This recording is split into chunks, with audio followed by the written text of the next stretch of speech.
Journalist welfare association की एक आपात बैठक बुलाई गई थी चाईबासा में।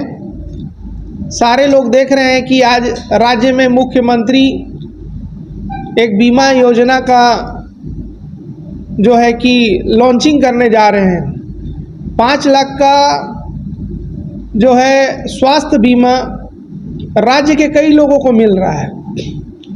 उसमें पत्रकार जो आंदोलन कर रहे हैं कि हमें बीमा मिलना चाहिए, हमें पेंशन मिलना चाहिए, हमें सुरक्षा मिलनी चाहिए, हमारे ऊपर फर्जी मामले दर्ज नहीं होने चाहिए, तो जो आंदोलनकारी हैं राज्य के, उनको ही जो है इसका लाभ नहीं दिया जा रहा है।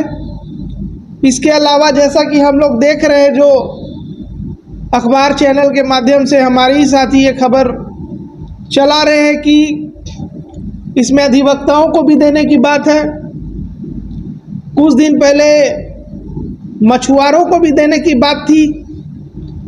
इसके अलावा भी हम लोग जैसा कि सुन रहे हैं कि राज्य सरकार गैर सरकारी और सरकारी कई समूहों को जो है बीमा का लाभ देने जा रही है। तो मेरा मुख्यमंत्री जी से एक स्पष्ट सवाल है कि क्या पत्रकारों से आपको इतनी तकलीफ है कि जो आंदोलन 10 साल से चल रहा है और जो आप सबसे पहले बीमा देने वाले राज्य के मुख्यमंत्री में गिने जाते थे, आज आप ही पत्रकारों को वंचित कर रहे हैं इस लाभ से। और मैं मुख्यमंत्री जी से पूछना चाहता हूं कि राज्य के कोष से ये निकाला जा रहा है, ये मुख्यमंत्री जी अपना घर से थोड़ी दे रहे बीमा कि उनको इतनी चिंता फिक्र है। और सबसे बड़ी बात है कि ये भारतीय जनता पार्टी, जिसका अभी तक नेता प्रतिपक्ष नहीं हुआ, जो पत्रकारों का सबसे बड़ा हितैषी बनती है, एक जयराम महतो आए हैं जिनका कि चुनाव से पहले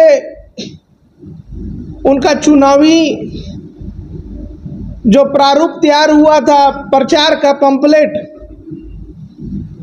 उसमें उन्होंने लिखा था कि पत्रकारों को बीमा मिलना चाहिए, पेंशन मिलना चाहिए। अब वो भी सदन में इतना कुछ बोल रहे हैं, लेकिन किसी विधायक को देख रहे हैं कि सदन में बजट सत्र में पत्रकार का मुद्दे पे बोल ही नहीं रहे हैं। इसका मतलब आप लोग पत्रकार के हितैषी उतैषी नहीं है।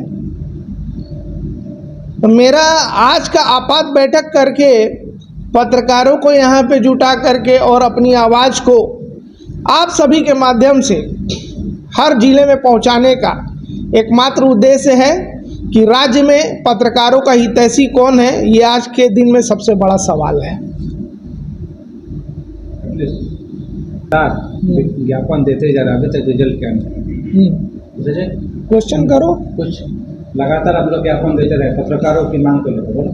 लगातार पत्रकारों को मांग को लेकर आप लोग ज्ञापन देते जा रहे हैं, अभी तक क्या हुआ, क्या मिला है? पत्रकारों के मामले को लेकर के हम लोग अभी तक कम से कम बीते 10-12 वर्षों में कम से कम नहीं भी तो एक सांसद, विधायक, मुख्य सचिव, जनसंपर्क के जो निदेशक हैं, मुख्यमंत्री से लेकर राज्यपाल से लेकर अधिकारियों तक, मेरे ख्याल से शायद ही कोई जिला बचा होगा जहां का जो उपायुक्त को ज्ञापन नहीं गया होगा इस मामले को लेकर के। और 10-12 सालों में इतना ज्ञापन देने के बाद में सिर्फ एक हम लोग को आश्वासन मिला था कि मुख्यमंत्री सम्मान सुरक्षा योजना लागू। और बीते सत्र में तो हम लोग को भी लगा कि भाई ये तो योजना लागू हो गया, 2022 में ही लागू कर दिया था। और 2022 की इस योजना को कहाँ पे जा करके रखा है यही नहीं समझ आ रहा है। ज्ञापन देने का हम लोग को लगातार आंदोलन करने का यही सिला मिला कि 2022 में और विधानसभा का सत्र चल रहा था, उसमें सत्ता और विपक्ष सभी विधायकों ने मांग किया था, जब पत्रकार बाहर निकलते थे तो सवाल पूछते थे कि पत्रकारों के लिए क्या योजना है, तो बारी बारी से कई विधायकों ने इस पर जवाब दिया कि हम मिलना चाहिए। अब इस सरकार द्वारा एक तो मुख्यमंत्री सम्मान सुरक्षा योजना 2022 लागू, उस समय तत्कालीन वित्त मंत्री होते थे रामेश्वर उरांव जी, और सीएम इन दोनों का फोटो लगा दिया, योजना लागू, और आज तक वो कहाँ गया पता ही नहीं चल रहा है। यही हुआ हम लोग को लगातार ज्ञापन देने का, और आज हम लोग फिर ज्ञापन देंगे और सरकार को याद दिलाएंगे कि हम लोग आंदोलन कर रहे हैं, हम लोग को मिल नहीं रहा है, और जो मांग ही नहीं रहा है, जिन लोगों का कोई डिमांड ही नहीं, आप लोग चुन चुन के उन लोग को दे रहे हैं। इसका मतलब पत्रकारों से आपको तकलीफ है कहीं ना कहीं।